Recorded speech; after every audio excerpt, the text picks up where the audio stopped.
చైనాలో థర్డ్ ప్లేనం జరిగింది సార్. చైనాకు సంబంధించినటువంటి చైనా కమ్యూనిస్ట్ పార్టీ థర్డ్ ప్లేనం అనేది చాలా ఇంపార్టెంట్ రోల్ పోషిస్తుంది అని అంటారు.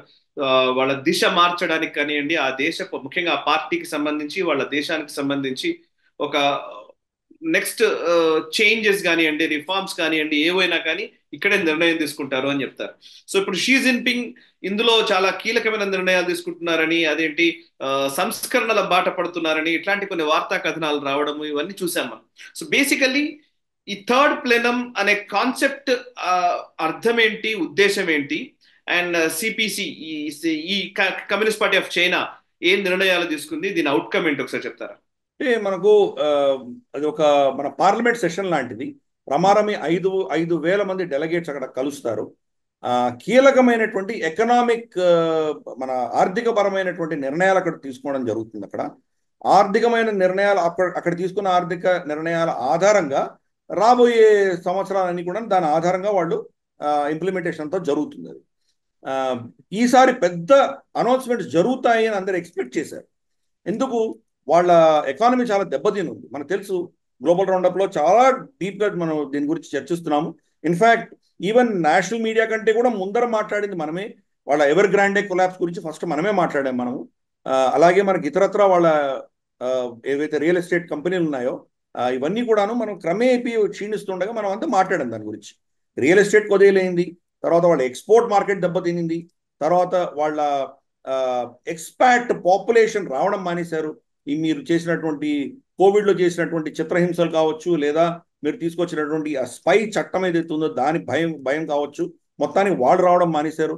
అలాగే మీరు ఇంతమందితో కయ్యానికి కాలు రూపేసరికి సప్లై చైన్స్ అన్ని మార్చే దిశగా చాలా మంది ప్రయత్నాలు చేస్తున్నారు.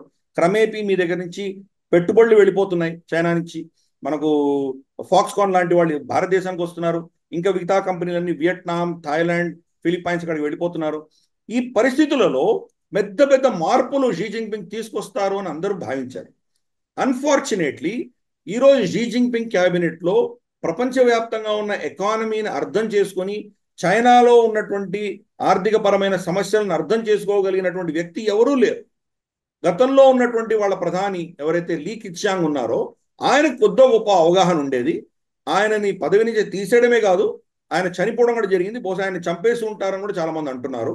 ఆయన చనిపోయారు. కాబట్టి ఇప్పుడు ఎకానమీ తెలిసినటువంటి వాడు ఎవరూ లేరు.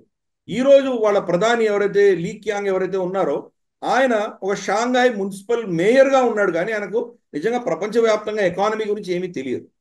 అటువంటి పరిస్థితుల్లో ఈ చైనీస్ ప్లెనంలో వచ్చేసి మనకు ఏదో కొంత పెద్ద మార్పులు వస్తాయి, పెద్ద నిర్ణయాలు వస్తాయని అనుకున్నాం, కానీ అవి ఏం జరగలేదు. పైపెచ్చు షీ జిన్పింగ్ యొక్క స్టేట్మెంట్లో రిఫార్మ్స్ అండ్ ఓపెనింగ్ అప్ అని రెండు మాటలు చెప్పారు ఆయన. రిఫార్మ్స్ అంటే అందరూ ఏమనుకుంటారు, బహుశా డెంగ్ షాపింగ్ లాగా మళ్ళీ చాలా సరళీకృతం చేస్తారు, అన్ని పెట్టుబడులు వస్తాయి, ఇటువంటి ఆలోచనలు అందరికీ ఉండిండొచ్చు కాదు.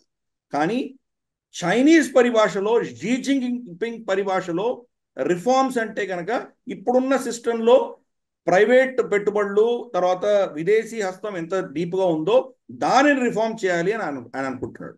అంటే ప్రభుత్వ రంగము తర్వాత తన అధీనంలోకి ఎక్కువగా ఎకానమీ తీసుకోవాలన్న భావజాలం ఆయనకున్నది. అంటే డెంగ్ షాపింగ్కి కంప్లీట్గా వ్యతిరేకంగా మావో జెడాంగ్ పద్ధతిలో మళ్ళీ వెళ్లే ప్రయత్నం ఆయన చేస్తున్నారు. ఇది అక్కడ ఉన్నటువంటి పెద్ద డేంజరస్ సిచ్యువేషన్ ఈరోజు చైనాలో. ప్లస్ ఓపెనింగ్ అప్ అంటున్నాడు ఆయన. ఓపెనింగ్ అప్ అంటే ఏ ఆధారంగా చెప్తున్నాడు ఆయన? మీరు పెట్టినట్టు చట్టాలన్నీ ఏమో ఇక్కడ వచ్చిన వాళ్ళని స్పైస్ కింద మీరేమో జైల్లో పెడతారు, లేదా వాళ్ళ ఏదైతే ఇన్వెస్ట్మెంట్స్ ఉన్నాయో హాంకాంగ్ నుంచి వచ్చిన ఇన్వెస్ట్మెంట్స్ని ఈ దేశం నుంచి వెనక్కి బయటికి తీసుకువెళ్ళలేకుండా మీరు రూల్స్ పెడతారు. వచ్చినటువంటి ఎక్స్పాట్స్ అందరినీ ఏదో విధంగా వాళ్ళని సతాయించడం ఏమని చేస్తుంటే కనుక వాళ్ళు ఇక్కడి నుంచి పారిపోయారు. మరి ఎలా ఓపెన్ అప్ చేయగలరు మీరు? మీ ఎకానమీలో మళ్ళీ ఇన్వెస్ట్ చేయడానికి ఎవరు వస్తారు? రమారమి 1%కి కుదేలైంది. ప్రీ కోవిడ్ ఎంత ఇన్వెస్ట్మెంట్స్ వచ్చేవో ఆ దేశంలో ప్రస్తుతానికి 1%కి కుదేలైంది. అంత దారుణమైన పరిస్థితి ఈరోజు చైనాలో ఉన్నది. కాబట్టి ఈ ప్లెనంలో మనకేం తేలలేదు. కానీ ప్లెనం తర్వాత జరిగినటువంటి కొన్ని ఘటనలు కొన్ని ప్రశ్నలు వదులుతున్నాయి అక్కడ. నార్మల్గా ఏంటంటే ఇటువంటి పెద్ద ఘటనలు జరిగినప్పుడు షీ జిన్పింగ్ని పెద్ద ఎత్తున పొగడడం అన్నది గతంలో ఆనవాయితీగా ఉండేది. ఈసారి వాళ్ళ స్టేట్ టీవీ కానీ లేదా స్టేట్ న్యూస్ పేపర్లు కానీ షీ జిన్పింగ్ పేరు ఎత్తకుండా వాళ్ళు అన్ని వాళ్ళు రిపోర్ట్ రాస్తున్నారు. అంతేకాదు ఈ ప్లెనం కంటే జస్ట్ ముందర ఒక ఆర్టికల్ వచ్చింది. షీ జిన్పింగ్ చాలా పెద్ద రిఫార్మిస్టు, మావో జెడాంగ్ లాంటి ఆయనంత పెద్ద రిఫార్మిస్టు షీ జిన్పింగ్ అంటూ ఆయన కొనియాడుతూ ఒక ఆర్టికల్ వచ్చింది. 24 గంటలు ఆర్టికల్ని తీసేయడం జరిగింది. ఎందుకు తీసేశారు? ప్రశ్నలు పుడుతున్నాయి. అంటే బహుశా షీ జిన్పింగ్ స్వయాన తన రోల్ని తగ్గించే దిశగా, అంటే బయట పబ్లిక్గా ఆయన ప్రొజెక్షన్ లేకుండా ఏమైనా వాళ్ళ ఎకానమీలో తప్పిదం జరిగితే తనకు తడి అంటకుండా ఉండే ప్రయత్నం ఆయన మొదలు పెట్టారా అని చెప్పి చాలా మంది ప్రశ్నిస్తున్నారు. సో మరి ఆయన తప్ప అక్కడ శక్తి ఎవరికి లేదు. కాబట్టి ఏం జరిగినా ఏం చేసినా ఆయనే దాని బాధ్యత వహించాల్సి వస్తుంది. మరి అక్కడ ఆయన శక్తి క్షీణించిందా లేదా ఆయన ఎందుకు ఇలా చేస్తున్నారు అన్నదానికి చాలా ప్రశ్నలు ఉన్నాయి. బహుశా ఇమ్మీడియట్గా మనకు సమాధానాలు రావు. కొన్ని వారాల తర్వాత మెల్లిమెల్లిగా తెలుస్తుంది మనకు. అక్కడ ఉన్నటువంటి అంతర్గతమైనటువంటి విషయాలు లీక్ అవడానికి సమయం పడుతుంది. చూద్దాం ఏమవుతుంది. ఈ వీడియో మీకు నచ్చినట్టయితే లైక్ చేయండి, 10 మందికి షేర్ చేయండి. అలాగే కామెంట్ల రూపంలో మీ అభిప్రాయాలను మాతో పంచుకోండి. Nationalist hub group of channels ను సబ్స్క్రైబ్ చేసుకుని తెలుగునాట జాతీయవాద జర్నలిజాన్ని ప్రోత్సహించండి. ఈ వీడియో కింద ఉన్న బెల్ ఐకాన్ పై క్లిక్ చేయడం మర్చిపోవద్దు.